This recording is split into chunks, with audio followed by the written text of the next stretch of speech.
Okay. What happens if somebody cuts with a dairy knife that was used that day for hot milchiks, and they cut a piece of hot meat? Okay, you have a roast, you take by mistake a dairy knife that was used that day for for dairy, for milchiks, and now you cut the roast with it. So because it's used that day, it's a dairy knife, and now you're putting dairy milchik into the meat. So the din is that if the meat has 60 times the blade of the knife, not the handle, because the handle's not cutting it, the blade of the knife, so then the meat is kosher. But you need to cut off a little piece, what's called kadei klipa. In other words, let me explain. This is a very interesting din about a knife. What is 60 times? 60 times what? The blade of the knife. That means if that meat can hold 60 blades of the knife, then it's batal b'shishim. If it can only hold 50, by the weight or by the size, volume? Volume. So it's volume, not circumference. Volume. Now, there's a very interesting din with a knife. Normally, let's go off a little bit. Normally, if I take cold cottage cheese or cream cheese, whatever, sour cream, and I take by mistake a meat knife, a spoon. By mistake, I take a halachic spoon and take a little bit of cottage cheese with the spoon and I eat it. So because it's cold, there's no problem with the cottage cheese, the spoon is not treif, everything's good because it's all cold. What happens if somebody has a block of cheese that you have to cut, and it's not soft, you have to cut, you have to use pressure on it. Like a meat is the same thing, you have to use pressure. And somebody took, and it's cold, a cold block of cheese, yeah? Now they slice it, but years ago the cheese were blocks of cheese, you didn't have them sliced cheese. Now you take a halachic knife, clean, but cold, and then you cut the cheese with that knife. So now the question is, what happens to the knife? What happens with the knife? Normally we learn heat causes it to go in. But here there's no heat. But there's something else. It's called duchka de sakina. Okay? There's pressure of the knife. Because not like I take some cottage cheese with a spoon, so it's loose, there's no pressure. Now I'm taking a knife, I'm cutting a block of cheese, like this. So the pressure makes some cheese go into the blade because of the pressure. But it's not hot, it's cold. So how do you kasher the knife? So he says, in Shulchan it says, and this is where people make a mistake, you have to stick the knife 10 times into hard ground. Why do you stick it 10 times into hard ground? Because again, when you stick a knife into hard ground, there's pressure against the knife. By doing it 10 times, any cheese that went into the knife with the pressure is now coming out. So now, and it's cold, so now the knife is not a problem. Technically, you should cut off a little piece of cheese where you cut it, okay? But there is a concept of a knife that's called duchke de sakina. Duch teichik means the pressure of the knife. That's why when you speak to people that their families were frum in Europe and they're not so frum, they think that, something becomes treif, you bury it in the ground. You hear that so many times from people. A spoon becomes treif, you bury it in the ground. Now, how's bury it in the ground? It's like I once moved into one of my first apartments here in LA when I moved, and that was Beverly Hills. I told her, she's showing us the dishwasher. I said, no, we don't kasher dishwasher. He said, why not? Just pour some salt on it. She thought it was like you kasher chicken with salt. That's where you kosher. How do you kosher thing with salt? She didn't realize, they don't know. So you hear many times, they tell you, I heard this from a lot of people, all you have to do is if the spoon or the knife became, bury it in the ground for 3 days. This is what they say. Bury it in the ground for 3 days and then it's kosher. I mean, it's like ridiculous. But if you have pressure of the knife, because if it's hot cheese, or like in our case, you're cutting hot roast with a milk knife, then you don't only have duchka de sakina, then you also have the heat is making the taste of the meat going into the knife.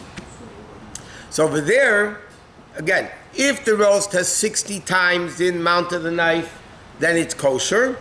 But even then, you need to cut off a little piece. It's called kadei klipa, a peel, a thin. With another knife? Yeah, with another knife to cut off, because of the pressure of the knife, it's still, even though you have 60 times the amount, you cut off a little bit where you... Both sides. But most of the time, unless it's a very big roast, and there's another issue.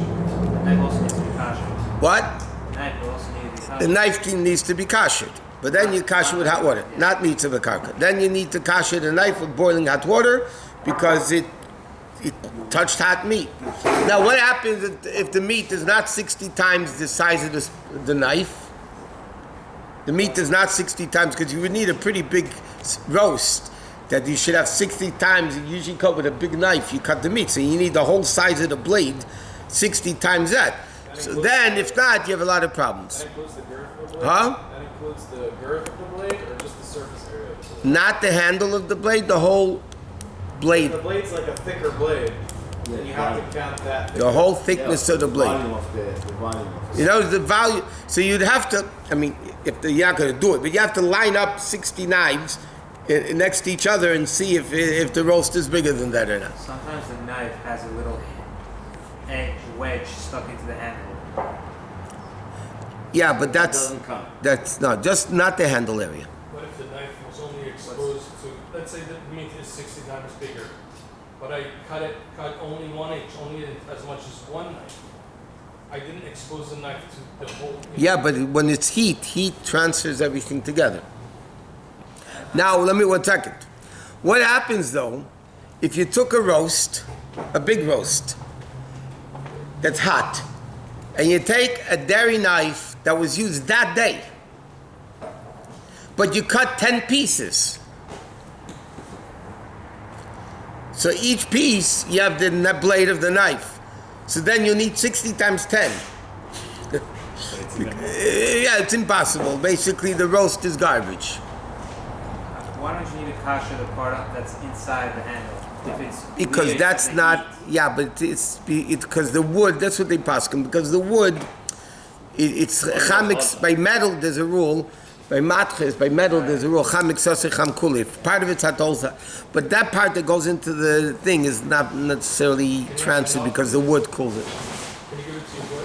Huh? Or is it bas v'chol? If it's bas v'chol, you can't give it to your guy either. Is mamish bas v'chol? Yep. Sometimes the knife's handle is a separate piece of metal. Huh? The handle of the knife is also a piece of metal. If it's all connected, It's not connected, it's 2 separate pieces. then you make them. Can your boy use your water faucet that heats up on Shabbos to make coffee for herself? Does her action make it safe? Can a shiksa Use the water faucet that filters the water. One side is cold water, one side is hot water. So on Shabbos, it's using electricity to give you hot water But she's doing it for herself. for herself. Why not? She doesn't have to keep Shabbos. I know, but She can't do it for you. If she does it for you, if she makes you a coffee, you can't drink it. The skin also applies to the form and you're putting pressure, right? Usually it's only duchka the sakina, unless if you're mamish with a fork, but that's rare. Even like you're just stabbing a block of cheese. Usually you don't do it. You don't push people, don't do it. If you would, that's duchka the sakina also.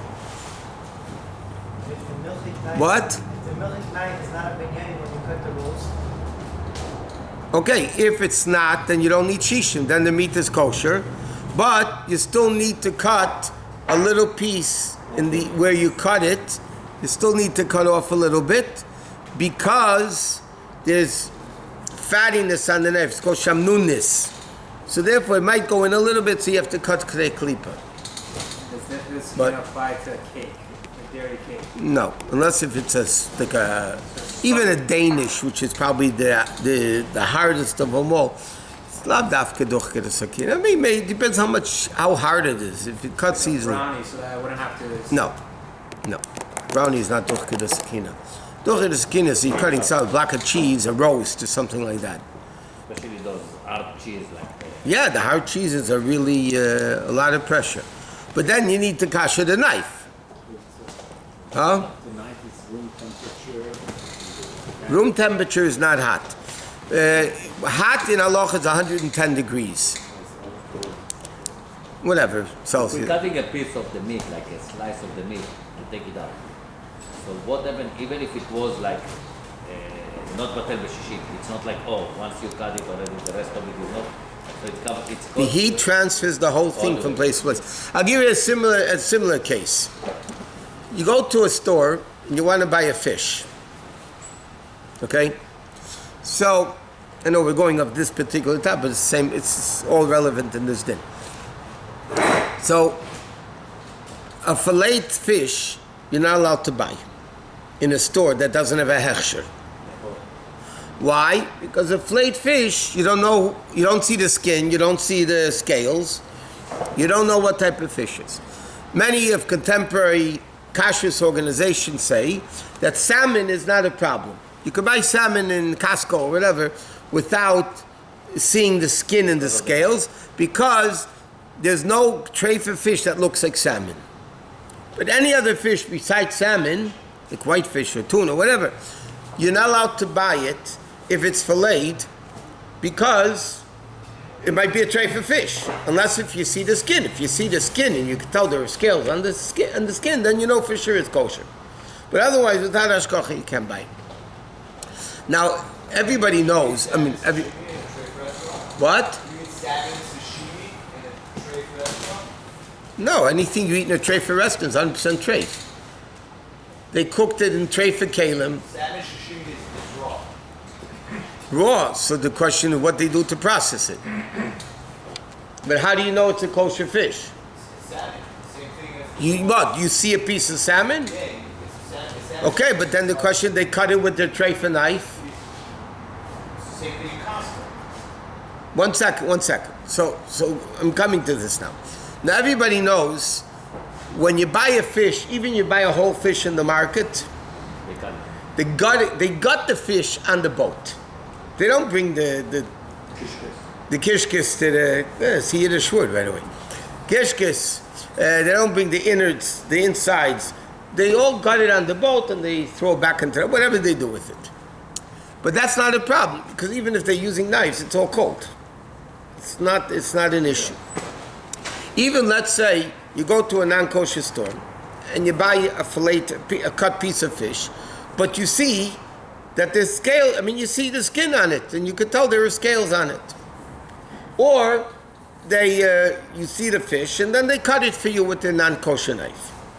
So really, halachically, there's not a problem with it because it's cold, even though their knives are treif.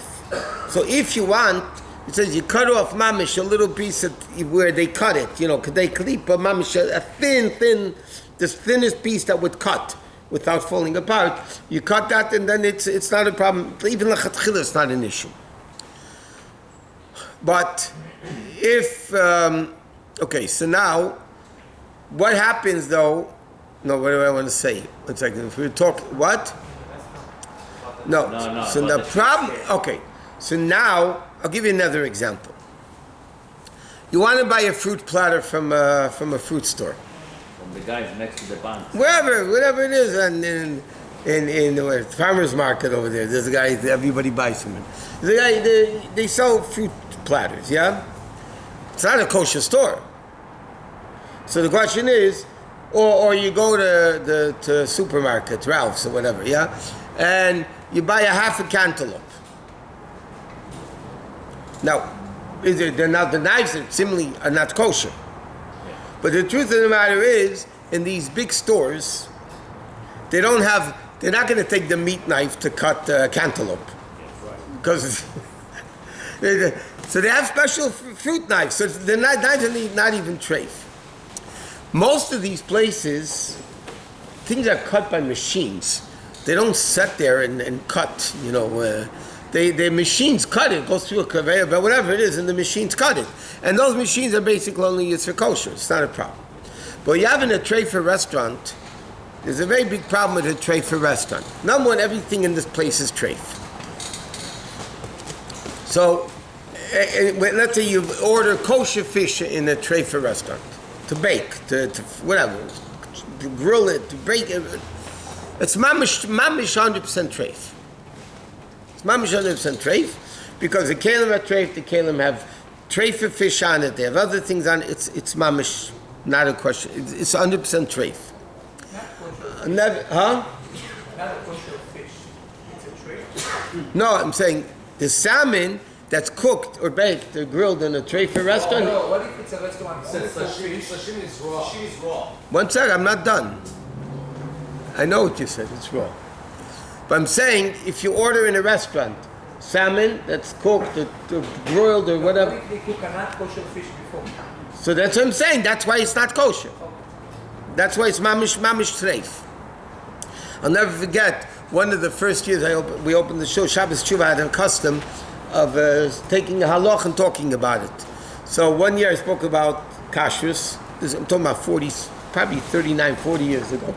And I was telling the guys that eating fish in a treifa restaurant is like eating pig in a treifa restaurant. It's the same thing. A guy comes over to me later. He says, "So why am I suffering my whole life only to eat salmon? I might as well already eat pig in the why am I? If it's the same as pig, so why don't they just now? Let's get to your raw fish story. How do they process the fish? What do they do? Huh? Cut it. They cut it with a clean knife? No, they cut it with the same knife. They cut But you can ask him to clean it. Okay, so if you ask them to clean the knife, 100%, the only question is, do you need, because of the pressure of the knife, do you need to cut off a little bit at the place where they cut, to throw it out? The fish is really soft. Huh? There's no pressure. The fish is soft. If the fish is soft, then it's not an issue, as long as the knife is clean. But obviously, if they use a treifa knife which full of lobster on, huh? They cut other fish also. I understand. So then it will be a shal on the. How do you clean it? Just wash it with hot water? Wash it and make sure it's clean. Cutting Huh? board is also dirty in the other. I'm saying you're right. So the cutting board is dirty, the knife is dirty. So if they put a new piece of paper down, on it, again, why do you need to go to that? It's a hassle. Halachically, it's a hassle. Seasoning is not kosher. Huh? Oil and seasoning is not kosher. Yeah, but he said they don't put anything on it. Huh? Sometimes you have a meeting. Machat shim zeh meizem mach ave vayn kim shvel a gaut